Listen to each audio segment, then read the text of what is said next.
السلام عليكم ورحمة الله وبركاته. ازيكم يا جماعة؟ عاملين يا رب تكونوا بخير.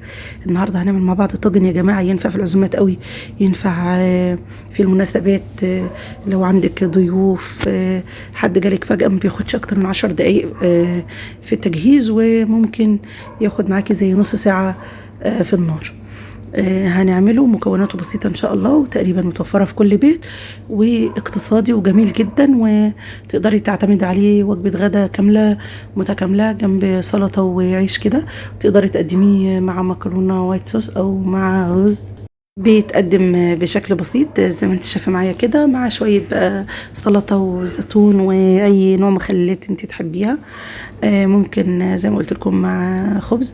المهم يعني مش هطول عليكم. معايا هنا بطاطس، انا قشرتها وقطعتها يعني شبه الشيبس كده، بس يعني اسمك حاجه بسيطه. هعصر عليها نص ليمونه بقى ومعلقه خل وشويه ملح، وهركنها على جنب على بال ما اجهز بقيه المكونات اللي معايا، بعد ما اقلبها طبعا كويس علشان لونها ما يسمرش معايا، وكمان تاخد طعم الليمون والملح معايا هنا لحمه مفرومه. ممكن تعملي بربع كيلو لحمه مفرومه بس، طماطميتين مبشورين بشر خشن، وكمان بصلايه كبيره او 2 زي ما تحبي، مبشورين برضو على المبشره، شويه توابل بقى، ملح وفلفل اسمر وكمون، وشويه من توابل اللحمه، وشويه من الكاري، وطبعا دي اختياري. دي كل المكونات تقريبا اللي احنا هنستخدمها، باستثناء في حاجه اضافيه هقولها قدام واحنا شغالين مع بعض ان شاء الله. معايا معلقه من الزبده البلدي كده، خدها في طاسه او وok معايا او حله، اي اناء على النار، يكون درجه حرارته عاليه والنار متوسطه. هنزل باللحمه، واول ما يبدا لونها يتغير زي ما انتم شايفين كده، يدخل على بني، بنزل بالتوابل، وبعد التوابل بحط البصل والطماطم اللي معايا. وعلى فكره تقدري تزودي فلفل، بس انا ما كانش متوفر في الوقت الحالي يعني عندي.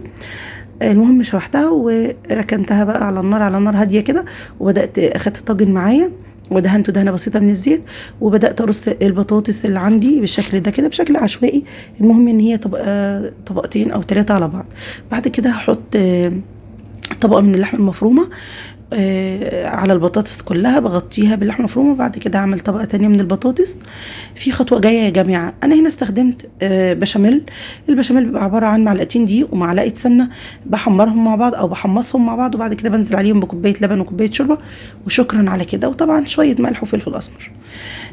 لو مش حابه تعملي بشاميل، بتخلصي الطبقه التانية من البطاطس وتدخليها الفرن وتسيبيها حوالي نص ساعه في الفرن، وبعد كده بتخرجيها وتحطي طبقه البشاميل. لو مش حابه البشاميل زي ما قلت لك، تقدري تتخطي الخطوه دي وتحطي جبنه موتزاريلا بس، وبرده بيبقى طعمها جميل جدا، بس عشان احنا بنحب طعم البشاميل فانا بفضلها بالبشاميل يعني، ولكن انت عندك حريه الاختيار. بتدخليها الفرن يا دوب علشان البشاميل ياخد ويدي كده مع الوصفه، وكمان تدوب معايا كده وتاخد اللون الجولد الجميل اللي انتوا شايفينه معايا ده، وتقدميها بالشكل اللي يعجبك طبعا، وبالهنا والشفا. لو كنت وصلت معايا لحد هنا في الفيديو، ارجوكم ما تنسوش تدعموني لايك وشير، وتقولوا رايكم في الكومنتات. اشوفكم على خير في فيديو جديد.